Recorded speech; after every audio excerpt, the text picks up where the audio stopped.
Republic. Are we set? Okay, great. Turn this this way a little bit. I'd like to take you back to August 24th, 1814.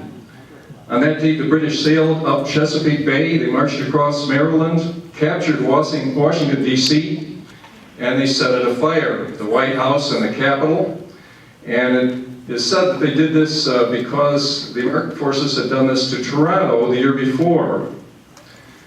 But they weren't there very long, just a couple hours, when a strong storm hit Washington, D.C. A tornado came right through the middle of the city.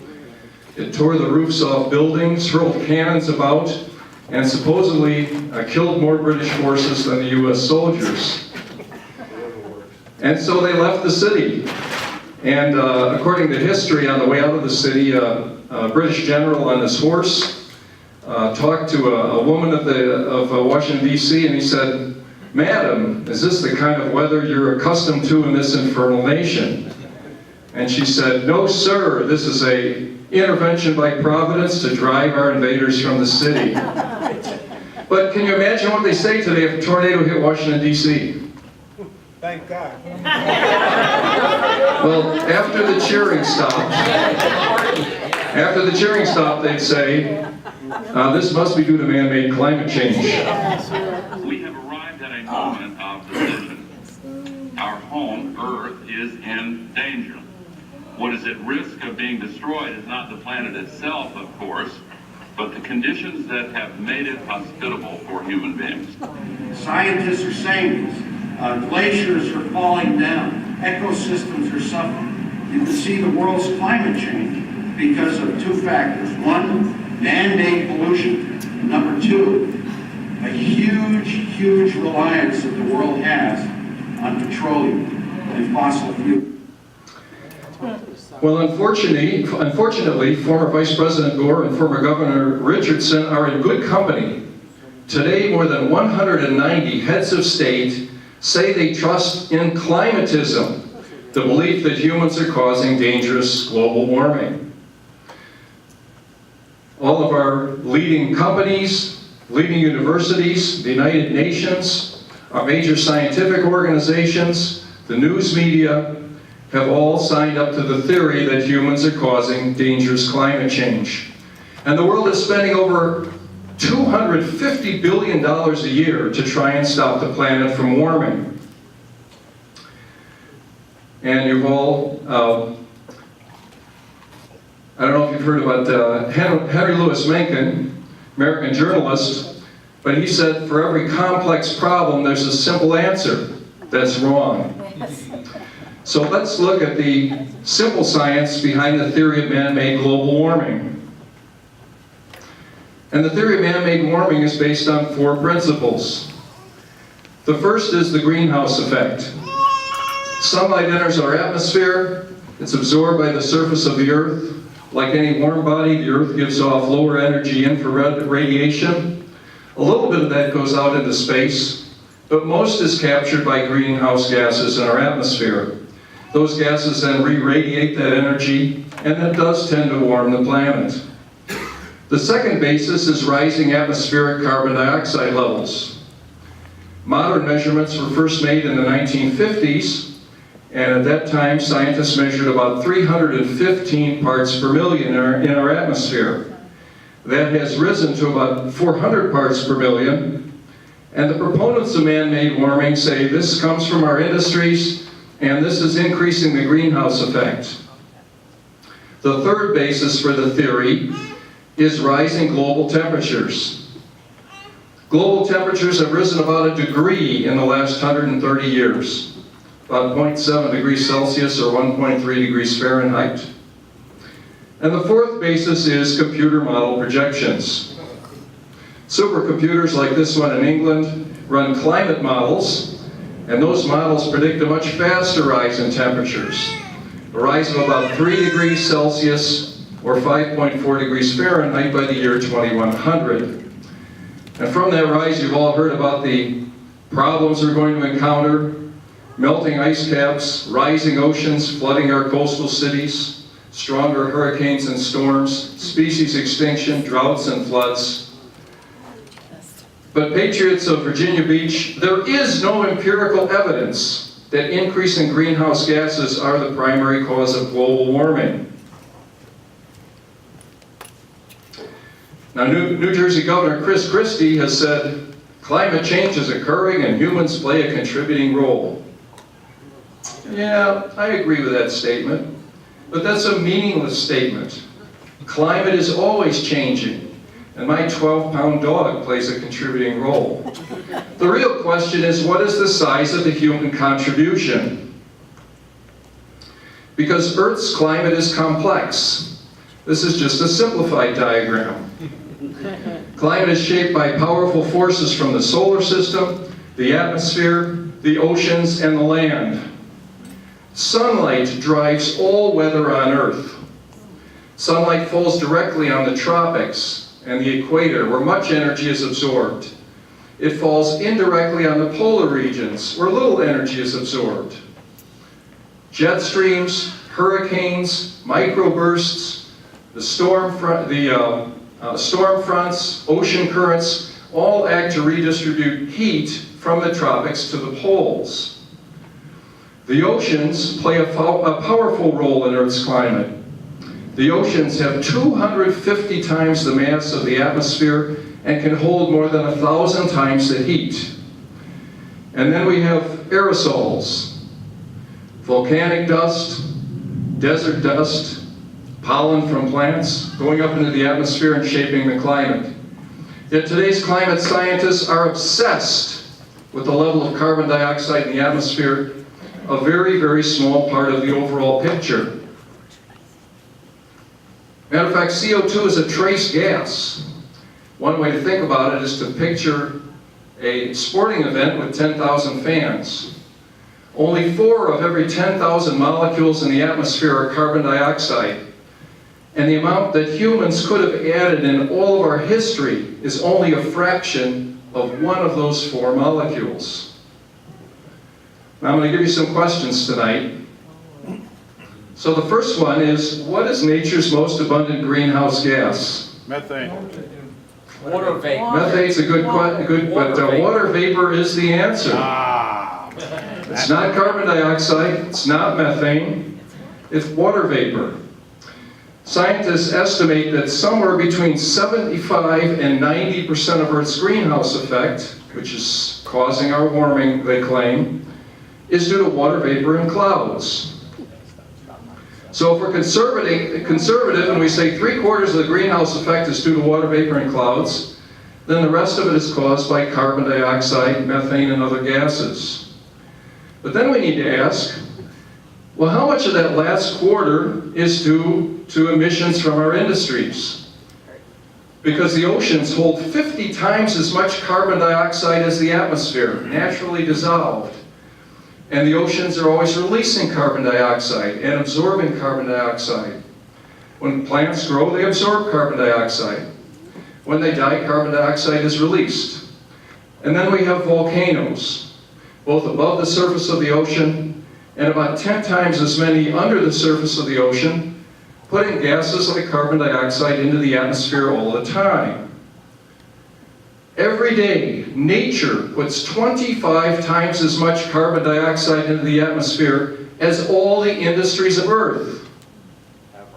That's worth repeating. Every day, nature puts 25 times as much carbon dioxide into the atmosphere as all the industries of Earth. So when you roll that all together, you find out that humans are responsible for about 1 part in 100 of the greenhouse effect. 1%. Who's heard that in press? You won't hear it. Nobody. Well, what press?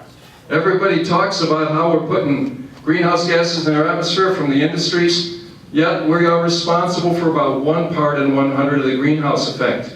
That means if we completely eliminate all emissions, we probably won't be able to measure the difference in global temperatures. Now, if movie detective Dirty Harry were a climate scientist, he'd probably say, your climate models ain't making it. Because for the last 18 years, we've had flat global temperatures. since about 1997. Those are the two graphs at the bottom, the blue and the green graphs. Those are a compilation of 6 data sets, weather balloons and satellite data sets, no warming. But these are the projections of an average of 102 climate models. So it's fairly clear at this time that the climate models are wrong and we're not seeing dangerous warming. So should regular citizens question the climate scientists? Yes. Yes. I know you all take commercial flights once in a while. When you get on the plane, do you check the navigation of the pilot? Of course not, nobody does. But suppose you were headed for Boston and you arrived in Detroit, and you might say, yeah, this pilot didn't know what he's doing. Folks, that's exactly what we've got with the climate models. A little bit about temperature. This is a bit of a complicated graph for Chicago over the last 140 years, our max and min temperatures for each day of the year from January 1st to December 31st. This blue curve is our record cold temperature, the bottom curve. The red one is the record hot temperature for each day of the year. The gray bar in the middle is the max and min average. Our temperatures in Chicago go from about -5 degrees to about plus 95 in a typical year. Now I'm going to superimpose on this the increase in global temperatures over the last 130 years. There it is. It's captured within the thickness of that black line. Folks, that's what all the hubbub is about. That's what climate scientists say is hazardous, never happened before. It's driven by our industries. Okay, the next question for tonight. What's the record high temperature for Virginia? Step outside. Well, the answer is it's 110 degrees Fahrenheit. It's a tie. It was set in Balcony Falls, 1954, and then in Columbia back in 1900. So that's 50-some years ago, right? Well, 60-some years ago. If you look at the surrounding states, North Carolina, Fayetteville, 110, 1983. That's the most recent one. Perryville, 1930, 113. Greensburg, Kentucky, 1930. Martinsburg, West Virginia, 1936. Cumberland, Maryland, 1936. Wow, with all this global warming, how come we don't have any recent temperature records? And if you look at the nation, you see something similar. 23 of our 50 state high temperature records were set in the 1930s. And 2/3 of them, 36 of the 50, were set before 1960. Makes you kind of wonder, doesn't it? Now, I think you've all heard the phrase, climate change is real. I hope nobody's using that phrase. Now, again, that's a true statement. It's just a meaningless statement. Global warming is real. Global cooling is real. Climate change is not only real, it's continuous. It's been happening for all of Earth's history. Two well-known periods of climate change are the medieval warm period and the Little Ice Age.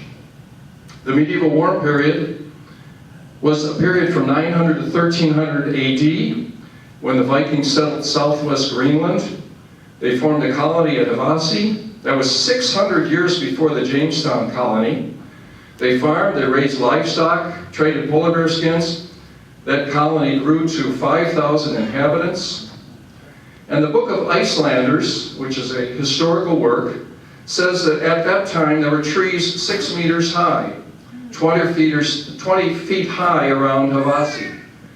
But today, this is the old stone church. There aren't any trees, just scrub grasses. It was warmer naturally 1,000 years ago than it is today. About 1300, the climate cooled, and that colony died out. And we entered the period called the Little Ice Age. The White Walkers get them? The White Walkers. Not a true period, not a true ice age, but a period of generally cooler temperatures, 1 to 2 degrees cooler. Very tough time. Shorter growing seasons, famine in Europe. The population in Iceland decreased by about 50%. There was ice all around the island. But every year they'd hold a festival in London called the Frost Fair. And there's a painting, an image of it here. They build sheds right out on the ice. This was right at London. They'd bring horses and wagons out on the ice. They'd have this festival. Well, you can't do that today. London hasn't frozen solid in more than a century. But the medieval warm period and the Little Ice Age were two periods of natural warming and cooling, nothing to do with SUVs or power plants. About 2,000 years ago, we had the Roman climate optimum, a very warm period. Oh, I lost the picture. How'd that happen? Climate change. Climate change. There we go, thank you. Whoop.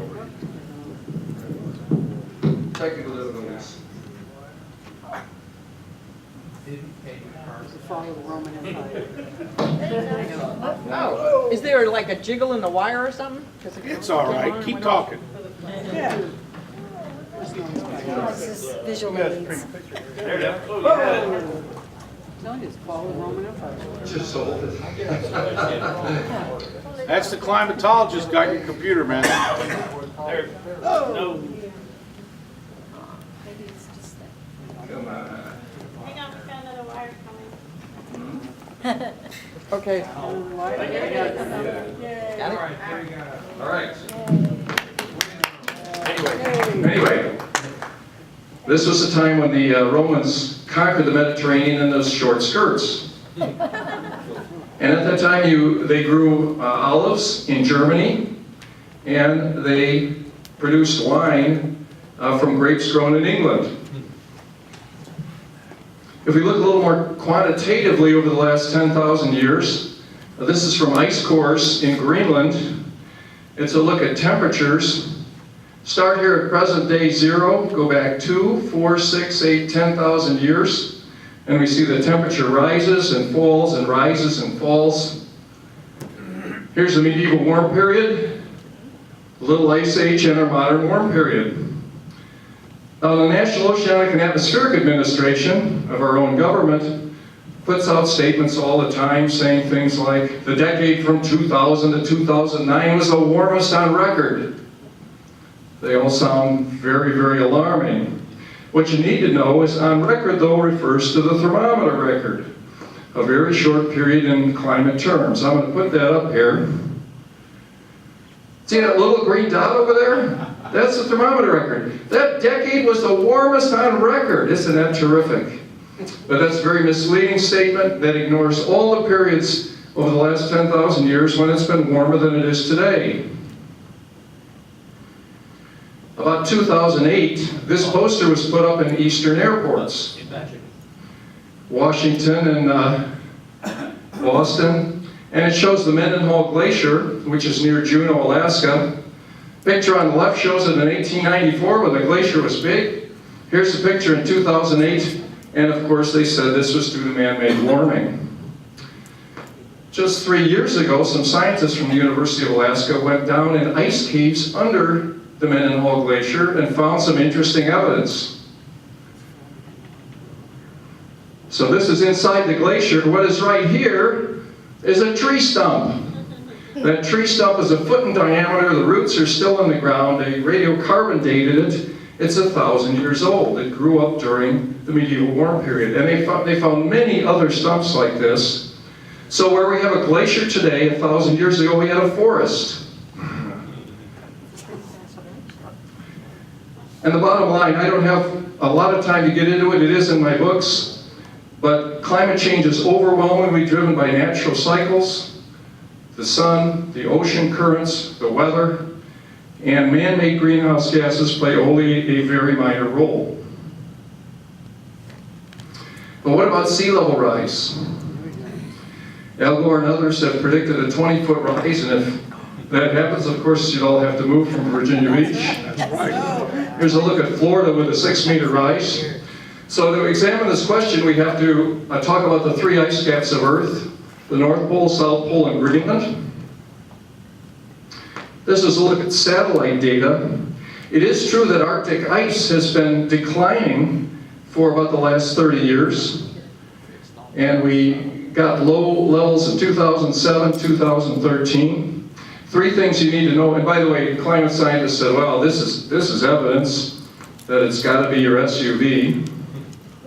Three things you need to know about Arctic ice. First, it comes and goes naturally. We've had periods in the past with low ice. Second, Arctic ice is floating. If it completely melts, it won't raise sea levels at all. You can do an experiment at home with ice and water in a glass and see what happens when the ice melts. But most importantly, this is only 1 to 2% of Earth's ice. And you hear about this in the press, but you don't hear about the other 90%. It's interesting that in 2007, right after we got to a 30-year low in North Pole ice, we reached a 30-year high in South Pole ice. Who's heard that in the press? South Pole ice is expanding. This is 90% of Earth's ice. Interesting picture here, the Amundsen Scott South Pole Station. The United States has maintained a continuous presence at the South Pole since the 1950s. And so here comes the third question. This is the third station at the South Pole. What happened to the other two stations? Buried. They were buried. Boy, this is a smart audience. They were buried by snow. Antarctica is really a desert, but every year it has about 8 inches of net snowfall. Never melts. 8 inches the next year, 8 inches the next year. It gets to be a real problem.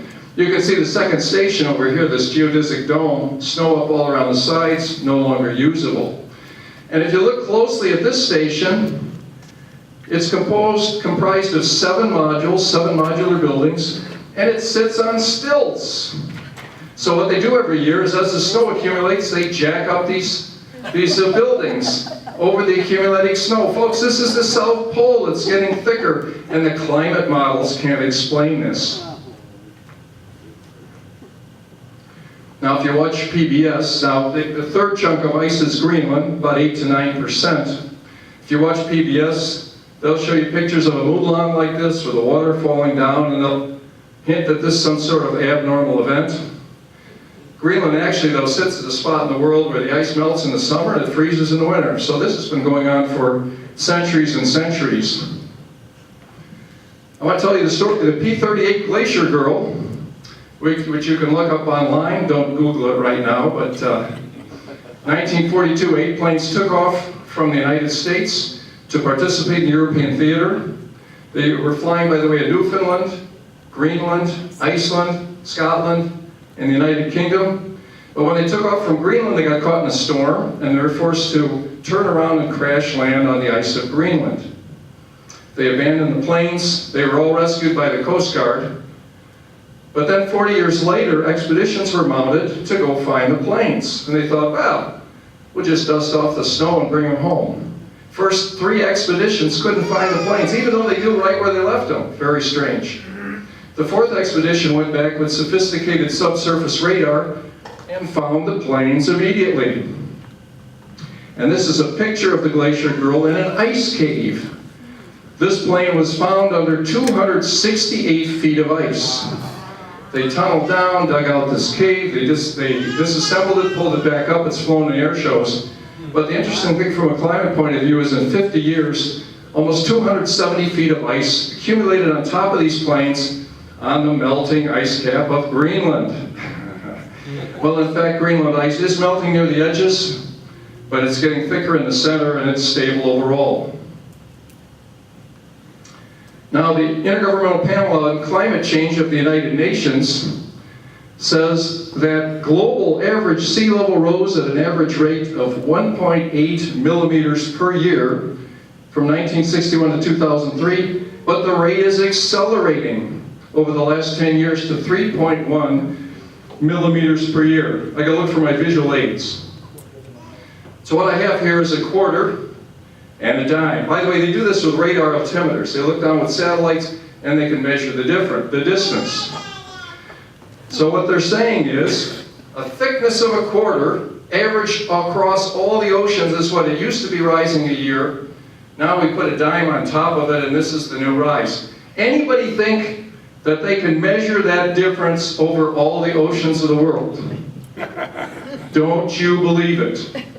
In the middle of the oceans, the tides vary by a meter a day. The waves vary by 2 to 3 meters, and that is completely random. And then the errors on the satellite measurements are measured in centimeters. This can't be done, folks. This is all created because of the theory of man-made warming. And